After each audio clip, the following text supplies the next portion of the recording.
Hi everybody, welcome to Caketastic Cakes. It's Jen and I'm going to show you today how to make Curious George out of gum paste. Curious George is such a classic and he's so cute and he's very simple to make and I'm going to show you how to do it. I started with brown, surprisingly enough, I know, gum paste, and I shaped it into kind of like a long bead and then ran it through that lollipop stick there, and that's going to be his body. This piece I'm rolling out with my paddle is going to be his arms. You got to roll them pretty long, but don't go too thick or thin. I mean, his arms are not very fat, but don't make them too skinny either, and they're very long. Like I said, they go down the length of pretty much his whole body, but his back legs are going to be shorter, so just keep that in mind. Anyway, the arm length, once you measure it out, I'm using my veining tool to press out the edges there like that you saw, to create kind of a hollow and to rough up the edge, because when we put his hand on, or his paw, whatever you want to call it, it's going to be tucked inside and the brown fur comes down and overlaps it a little bit.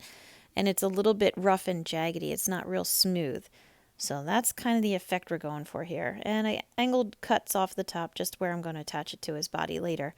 I'm using a nice cream color here in order to make the hands and his face and feet eventually.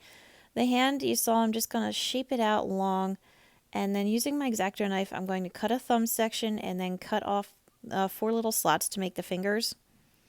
And the thumb I'm rounding off a little bit. The fingers I'm not worrying too much about because I'm going to have them curled over. You see, I'm just kind of bending them over a little bit.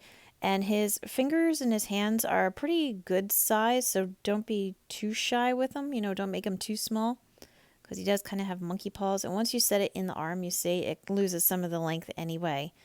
All right, so once you got the one, put it aside. We're going to do it again. Take your piece of beige out. You can see a little closer now.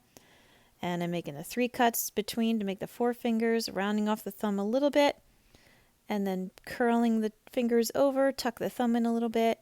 And it was too long, so I trimmed it off there. Add some water to your gum paste and shove it on up in there. And then press the fur, the brown, down around the hand, and that'll hold it in place too. Now for the back feet, I'm going to make 2 little circles, as you can see, are kind of ovals actually.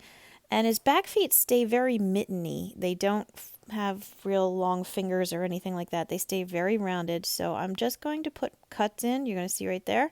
But I'm not going to reshape the fingers or toes, or bend them or anything like that.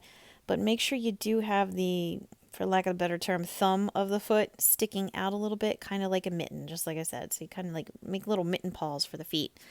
The back legs are going to be just like the arms were, and we're going to make them a little thicker. I'm going to have them crouching, so that's why I bent them curved there, and I cut it at an angle, so when it matches up to his body, it's going to just kind of go right into the sides of his body. And they're going to be short. Like I said, I made them a lot shorter. The same idea was before, using the veining tool to spread it out around the opening there. I'm just pushing in little spots to make sure that the fur really is lumpy and wrinkled looking, And you can see it matches up to the foot very nicely. A little bit of water, make sure those little ruffles of fur are accented enough. Add some more water and you can stick it right up against his body. Okay, and the reason you make his body into more like the bead shape, so it's fat more in the center than at the bottom, is he really isn't a fat little monkey. He's pretty lean, actually. He does have a little bit of a chest, so that was what I was trying to go for there, not to make him a little pot-belly monkey. Same thing with the other back foot, just rough out the fur, place it on there with some water, let it overlap the foot, and then just press it on in and tuck it into place. You might have a little bit sticking out the bottom, just press it in if you need to. And now you have to figure out where the arms are going to go. I had different ideas for the arms, but they just didn't look right when I was messing with them, so I ended up doing this. I bent his one arm so it sits on his knee, and using water to attach it at the knuckles and the shoulder. Same idea with the other arm. I have it bent, but it's more kind of relaxed and resting on his knee. And the arm, to his right arm, you can see is kind of flopping backward. I ended up bracing it with a lollipop, or no, I think it was just a wooden skewer. This is going to be his head. Half of it's going to be brown, so I made a circle, cut it in half, and smoothed out the edge. The face is the only really tricky part on this whole darn monkey. I had a circle of beige that you saw. I pressed in the sides and flattened out the top some, you can see, but left the bottom sticking out, so that's going to be like his big pouty cheeks and nose, and the recessed part is going to be his eyes. I had to trim it off because if you press it down, you're going to get a lot more. And he doesn't have a giant forehead. If you look at pictures of him, he actually has a very small forehead and eyes area.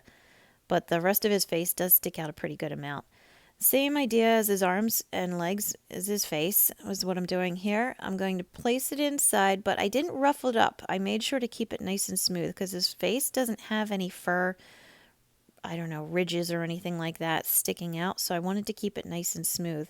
He does have a little bit of a indentation on his cheeks where his cheeks and his eyes kind of separate.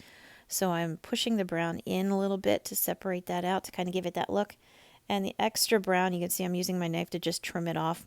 The only more brown area you're going to need is right between his eyes. I had made a little dent there before in the beige, and now I'm just kind of filling it in with the brown. And just be careful you don't go too far with it. And then you got a little monkey face. Stick it on a lollipop stick and make sure it holds its shape. I just did it to get the nice hole there so I could put it right on the body. Just like that. And Curious George is coming along. 2 little holes for his eyes. I'm just going to fill them in with little bits of white later. I'm doing his nose right now, though. A little dot, a little circle of beige that it should have been more like a bean shaped, kind of more oblong. And I'm using that tool to lift up on the 2 sides to make 2 little nostrils. Okay, there we go. Now the eyes are filled in with white. It was just white balls that I stuck in there. It was literally, that was it. Making his ears using beige balls and pressing in on one side just so that they're kind of a nice cupped letter C. When you place them on him, though, make sure you do it really low. Like it doesn't belong there. That's how low it is. It's going to feel weird and seem wrong. They're like down on his jaw practically. His ears are so low. I made a 3 little piece tuft of brown because he has that. And it kind of goes off over his left eye. So I have it there. I'm just separating them a little bit. And I'm using an edible food coloring marker to color in his eyes. He has just a little highlight of black over the top of his eyes. They're not eyebrows. They actually go on top of his eyes. And I'm doing 2 little accents for the cheeks, coloring in his mouth there. He just has a huge wide grin that covers his whole face. And he has a couple little accent nose lines on his nose. I made 2 there, you can see. And for his eyes, I colored them in, but make sure you leave like a little pie wedge cut out where the white will still show through. As when he is drawn in the cartoon and everything, that's how they draw his eyes. They don't have like a little circle for the highlight. They just have a little messy pie shape. And there you go. There's Curious George. So please check out my other videos. Please like and subscribe. And as always, thank you for watching Caketastic Cakes.